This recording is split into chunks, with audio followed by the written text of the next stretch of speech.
Halo batir-batir, kepriwe kabare? Gimana? Udah hari ini? Kembali lagi bersama saya, Mbah. Di video kali ini kita akan membahas film yang menceritakan tentang abang botak kita, Riddick, yang dihianati dan dibuang di planet monster yang gersang banget. Niatnya disengajain biar mati, tapi si abang botak ini malah mode survival dan bikin para pemburu bayaran yang mau nangkap dia jadi kena mental. Loh. Gimana keseruannya? Yuk, langsung saja tekuk bantal, tarik selimut, dan ya itu dia. Tebluk.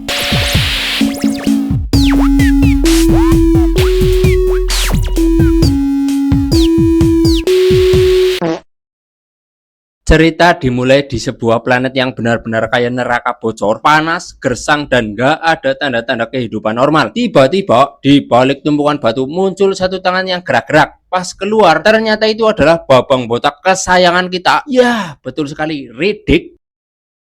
Kondisinya parah banget sedulur, kakinya patah total gara-gara ketiban puing, badannya penuh luka, dan apesnya lagi ada burung pemakan bangkai yang sudah antri pengen jadiin dia menu makan siang. Tapi yang namanya juga Riddick, alih-alih pasrah dengan sisa tenaga yang dia punya, dia langsung mematahkan leher burung alien itu pakai tangan kosong. Gila, baru menit awal udah dikasih paham siapa bosnya. Wah. Nah, pasti kalian bingung kan, kok bisa orang sekuat dia malah terdampar sendirian di planet antah berantah ini? Ternyata Riddick ngalamin yang namanya kilas balik alias flashback. Jadi, setelah kejadian di film sebelumnya, Riddick ini sempat jadi Lord Marshal alias pemimpin tertinggi dari kekaisaran Necromonger. Mewah sih, tapi Riddick ngerasa insting liarnya makin tumpul gara-gara kebanyakan duduk di kursi empuk. Dia pun bikin kesempatan sama komandan bernama Vakko buat dianterin pulang ke planet asalnya, Furia. Bukannya dibawa pulang, Riddick malah dihianati sama anak buah Vakko. Pesawatnya dialihkan ke planet mematikan ini dan Riddick diserang sampai kapalnya hancur.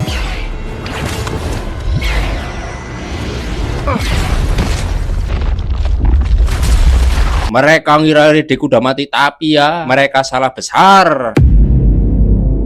Kembali ke masa sekarang, Riddick tahu kalau dia kelamaan diam di tempat terbuka, dia bakal jadi target monster-monster lokal. Dengan kaki yang masih patah dan bengkok, dia merangkak pelan-pelan cari tempat sembunyi di antara tebing batu. Disinilah adegannya bikin ngilu dimulai, karena nggak ada dokter hewan ataupun dokter manusia. Riddick terpaksa ngelakuin pertolongan pertama buat dirinya sendiri. Dia tarik kakinya yang patah itu sampai bunyi krek, diposisikan lurus lagi. Dan dia pasang penyangga seadanya pakai besi bekas bangkai pesawat dan dikunci pakai baut. Tanpa bius sedulur, cuma bisa teriak nahan sakit yang luar biasa. Benar-benar definisi cowok jantan tanpa pengawet. Setelah kakinya agak mendingan, Riddick mulai menjelajah buat cari air minum. Dia nemuin sebuah gua yang ada kubangan airnya, tapi pas baru mau santai, air di kubangan itu mulai bergejolak. Muncul sesosok monster mengerikan yang disebut Mud Demon alias iblis lumpur. Bentuknya sekilas mirip kalajengking raksasa, ekornya punya sengat beracun dan jalannya lincah banget kalau di air. Monster ini langsung menyerang Riddick. Untungnya refleks Riddick masih tajam. Dia berhasil menghindar walau kakinya belum sembuh total. Riddick sadar genangan air di planet ini adalah wilayah kekuasaan para Mud Demon dan dia harus ekstra waspada kalau nggak mau mati konyol. Di sela-sela usahanya buat bertahan hidup, Riddick nggak sengaja nemuin sarang dari hewan predator lokal yang bentuknya mirip perpaduan anjing hutan sama macan tutul. Pas dia dideketin, ternyata kawanan anjing dewasa udah pergi, meninggalkan seekor anak anjing alien yang masih kecil dan kelihatan ketakutan. Kalau karakter utama film lain mungkin bakal langsung ngebunuh anak monster ini demi keamanan, Riddick beda. Dia ngelihat ada potensi di mata si anak anjing ini. Riddick memutuskan untuk nggak membunuhnya, melainkan mencoba menjidakannya. Dia ngerasa di planet yang sepi dan mematikan ini punya sekutu berkaki empat jauh lebih baik daripada sendirian. Dan disinilah petualangan baru Riddick bersama peliharanya alien resmi dimulai. Hurrah! Waktu pun berlalu dan persahabatan antara Riddick sama si anak anjing alien yang sekarang udah tumbuh gede dan kelihatan sangar banget makin solid. Hubungan mereka ini udah kayak persahabatan sejati. Riddick ngelihat anjing ini buat jadi partner berburu yang andal. Mereka saling melengkapi. Si anjing punya indera penciuman yang tajam, sedangkan Riddick punya insting membunuh yang tak tertandingi. Keduanya sering banget kerjasama buat nyari makan dan bertahan hidup dari kerasnya alam planet tersebut. Pokoknya di mana ada Riddick, di situ ada si guguk alien ini. Nah, karena Riddick tahu musuh terbesarnya di planet ini adalah para Demon yang punya racun mematikan, dia pun mikir keras. Dia nggak mau mati konyol cuma gara-gara kesengat sekali. Akhirnya Riddick ngelakuin eksperimen yang benar-benar gila. Terus dia sengaja nyuntikin racun monster itu ke tubuh sendiri secara bertahap. Tujuannya apa? Biar tubuhnya bisa ngebangun antibodi alias kebal sama racun tersebut. Awalnya dia emang demam dan kejang-kejang parah, tapi kelama-kelamaan tubuh Riddick berhasil beradaptasi. Sekarang racun Demon udah kayak sirup marjan doang buat dia. Setelah ngerasa tubuhnya udah kebal dan kakinya sembuh total, Riddick mutusin buat menjelajahi lebih jauh. Masalahnya, jalan keluar dari wilayah itu harus melewati sebuah celah sempit yang merupakan sarang utama para Demon dewasa. Benar aja, pas mereka lewat, seekor Demon raksasa langsung keluar dari lumpur dan menyerang. Terjadilah pertarungan sengit, si anjing alien ngebantu buat ngedistraksi. Sementara si Riddick maju pakai pisau andalannya. Di sini Riddick sempat kena sengat, tapi berkat eksperimen gilanya kemarin, dia nggak mempan. Dengan sekali tebas, Riddick berhasil ngebelah monster itu dan sukses melewati area berbahaya tersebut. Wah, rapet banget kali ngomong.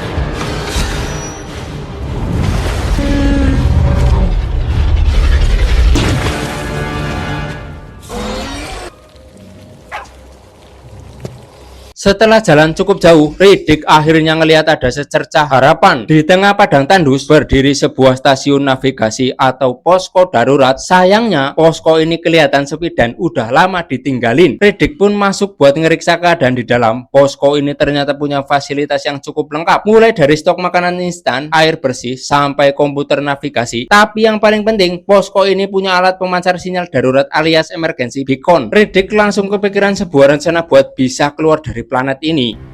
Looks like our time is up here. Riddick tahu kalau dia menyalakan sinyal darurat pakai identitas aslinya, para pemburu bayaran alias mercenaries di seluruh galaksi bakal langsung tahu lokasinya. Kenapa? Soalnya kepala Riddick ini dihargai mahal banget sedulur. Dia adalah buronan nomor 1 yang paling dicari. Daripada mati bosan di planet ini, Riddick memilih buat memancing para pemburu itu datang. Rencananya simpel tapi nekat. Biarkan mereka datang membawa pesawat, lalu Riddick tinggal rebut pesawatnya buat kabur. Begitulah tombol on ditekan, sinyal darurat langsung memancar kuat ke luar angkasa. Sekarang Riddick tinggal duduk manis bareng anjingnya sambil nunggu mangsanya datang. Dan percaya, yang datang nanti nggak cuma satu kelompok. Gak butuh waktu lama, sebuah pesawat pemburu bayaran mendarat di planet tersebut.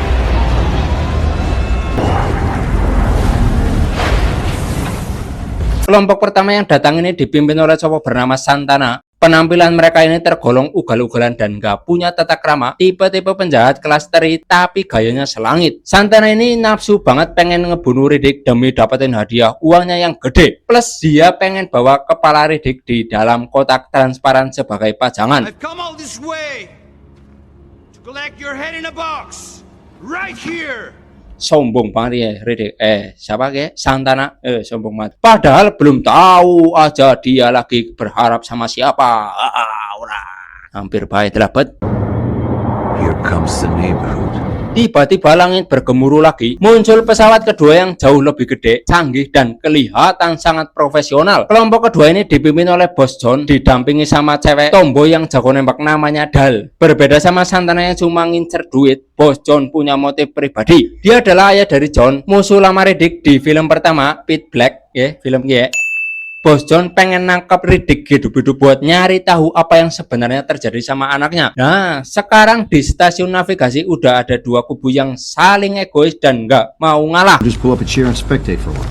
Kedua geng ini akhirnya mutusin buat kerjasama secara terpaksa. Walaupun suasananya tegang banget karena mereka saling nggak percaya, mereka mulai bikin strategi di dalam stasiun navigasi buat nyari Riddick. Tapi tanpa mereka sadari, babang botak kita udah standby di atas tebing bareng anjing setianya. Memantau pergerakan mereka lewat mata night vision alaminya, Riddick sengaja nggak langsung nyerang secara frontal. Dia pengen main-main dulu, neror mental mereka satu persatu biar pada ketakutan dari pemburu. Sekarang dua geng ini resmi berubah jadi hewan buruan. Disinilah kejeniusan Riddick diuji. Pas para tentara bayaran lagi lengah dan sibuk jaga malam, Riddick berhasil menyusup ke dalam area parkir pesawat mereka kayak hantu. Gak ada suara sama sekali.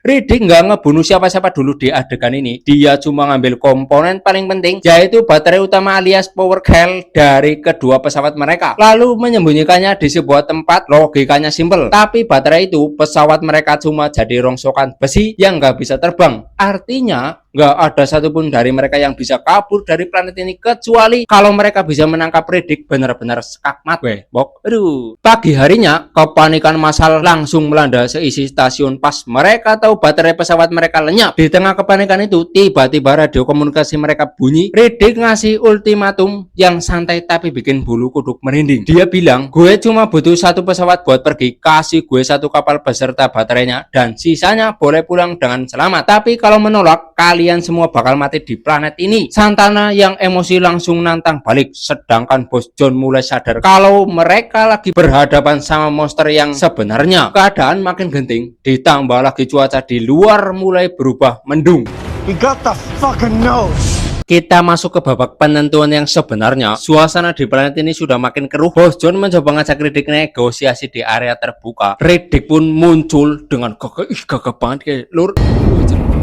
Keren banget. Ayo, Leave it. Balls on this.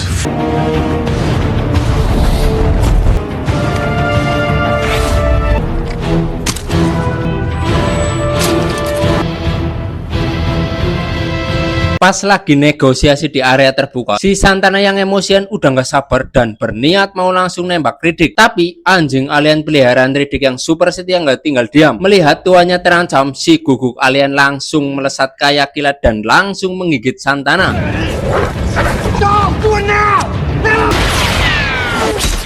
Di tengah kekacauan dan kepanikan itu, Dal memanfaatkan momen dari kejauhan. Dia membidik dan melepaskan tembakan peluru bios dosis tinggi tepat ke arah Riddick. Biarpun Riddick ini kuatnya nggak ngotak, racun bios itu perlahan bikin pandangannya kabur dan tubuhnya mulai ambruk.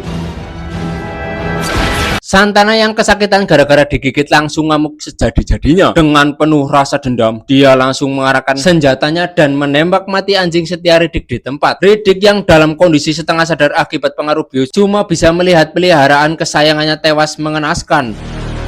Disinilah dendam kesumat Riddick benar-benar tersulut. Setelah itu, Riddick yang udah nggak berdaya langsung diseret sama kru pemburu bayaran masuk ke dalam stasiun navigasi dan dirantai tubuhnya di kursi interogasi. Di dalam stasiun, Riddick diinterogasi habis-habisan sama Bos John soal nasib anaknya di masa lalu. Di sela-sela interogasi itu, Santana yang merasa di atas angin terus-menerus ngejek dan memprovokasi Riddick yang lagi dirantai. Tapi alih-alih takut, Riddick dengan muka super tenang malah ngasih ultimatum dan taruhan ke Santana. Dia bilang, You go in the first 5 seconds. Santana cuma bisa ketawa meremehkan, padahal dia nggak tahu kalau ajal udah berdiri di belakangnya. Wah, si Santana.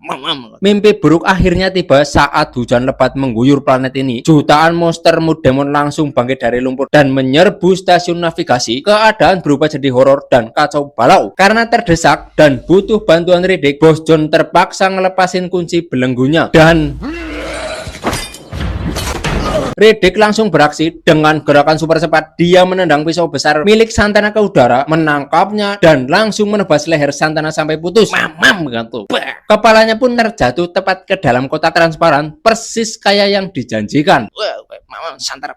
Setelah Santana tewas, nggak ada waktu buat meratap. Riddick, Bos John, dan kru yang tersisa harus segera ngambil baterai pesawat yang disembunyikan Riddick di dalam gua. Mereka nekat menerobos badai pakai hoverboard. Di luar benar-benar kayak lautan monster. Mudemon melompat dari segala arah. Beberapa anak buah John gagal bertahan dan langsung tewas dicabik-cabik secara tragis. Tersisa Riddick dan Bos John yang berhasil sampai ke gua dan mengamankan baterai tersebut. Tapi jalan pulang mereka sudah dikepung total. Saat mencoba kembali ke pesawat, Riddick terkena serangan telak di kakinya yang bikin dia terluka parah dan gak bisa jalan cepat. Sadar kalau mereka berdua gak bakal selamat kalau terus barengan, Riddick memilih berkorban. Dia ngelempar baterai pesawat ke arah Bos John dan menyuruhnya pergi duluan. Dengan sisa tenaga yang ada, Riddick memanjat ke puncak tebing untuk memancing semua perhatian monster. Menggunakan pisaunya, dia membantai puluhan monster sendirian di tengah badai sampai badannya penuh luka dan dia kehabisan napas pasrah menunggu ajal. Tapi untungnya, Bos John dan Dal nggak ninggalin Riddick itu aja. Tepat sebelum monster raksasa menerkamnya, pesawat mereka datang dan langsung memberondong para monster dengan meriam laser.